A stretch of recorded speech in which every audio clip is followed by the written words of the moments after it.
বিসমিল্লাহিররহমানিররহিম। আসসালামু আলাইকুম viewers, welcome back to my channel. আজকে আমি আপনাদের সবার সাথে শেয়ার করব ডিম ভুনার রেসিপি। আর এর আগেও ডিমের কোরমার রেসিপি আমার চ্যানেলে অলরেডি আপলোড করাই আছে, আপনারা চাইলে ডিসক্রিপশন বক্স থেকে দেখে নিতে পারেন।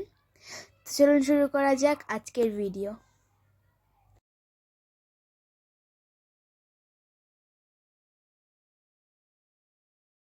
এটি তৈরি করার জন্য আমি এখানে 6টি ডিমকে সিদ্ধ করে খোসা ছাড়িয়ে নিয়েছি। এবার ডিমগুলোকে আমি একটা ছুরির সাহায্যে কেটে নেব। হালকা হালকা করে কাটবো যাতে ডিমের মধ্যে মশলাটা সুন্দরভাবে প্রবেশ করে আর যেন ভাজার সময় ফেটে না যায়। চুলায় একটি প্যান বসিয়ে এর মধ্যে পরিমাণ মতো তেল দিয়ে দেব। তেলটা গরম হয়ে গেলে এর মধ্যে আমি লবণ হলুদ মাখিয়ে রাখা ডিমগুলোকে দিয়ে দেব। ডিমটাকে আমি একটু ভেজে নেব। এ পর্যায়ে ডিমগুলো ভাজা হয়ে গেছে, এগুলোকে আমি উঠিয়ে নেব।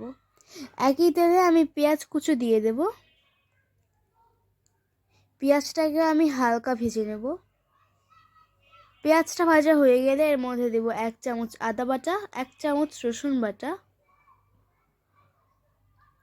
2 চামচ পেঁয়াজ বাটা, 1 চামচ ধনে গুঁড়ো, 1 চামচ জিরা গুঁড়ো। এবার মশলাটাকে কষিয়ে নেব। এবার এর মধ্যে দিয়ে দেব 1 চামচ হলুদ গুঁড়ো, 1 চামচ মরিচ গুঁড়ো ও স্বাদ মতো লবণ।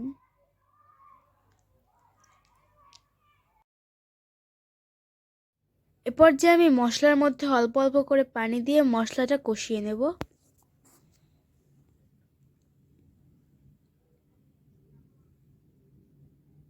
মশলাটা কষানো হয়ে গেলে এর মধ্যে আমি ভেজে রাখা ডিমগুলোকে দিয়ে মশলার সাথে একটু মিশিয়ে নেব। এবার এর মধ্যে পানি দিয়ে দেব।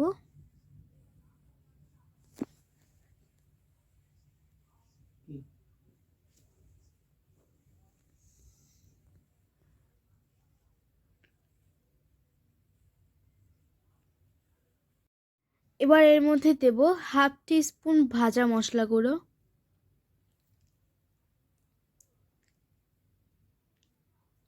এ পর্যায়ে এর মধ্যে দিয়ে দেব ধনেপাতা কুচি। ধনেপাতাটা আমি জাস্ট ফ্লেভারের জন্য দিয়েছি, এটা অপশনাল, আপনারা ইচ্ছা করলে দিতে পারেন, আবার ইচ্ছা না করলে নাও দিতে পারেন।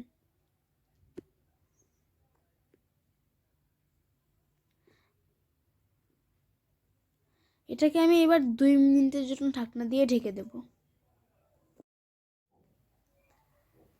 এ পর্যায়ে তৈরি আমার ডিম ভুনা।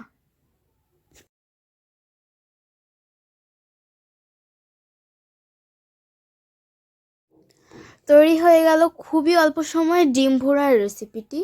আপনারা এটিকে বাসায় ট্রাই করবেন, কেমন হয়েছে কমেন্টস করে জানাবেন। ভিডিওটি ভালো লাগলে ভিডিওতে একটি লাইক করবেন আর চ্যানেলটিকে সাবস্ক্রাইব করে আমার পাশেই থাকবেন। ধন্যবাদ।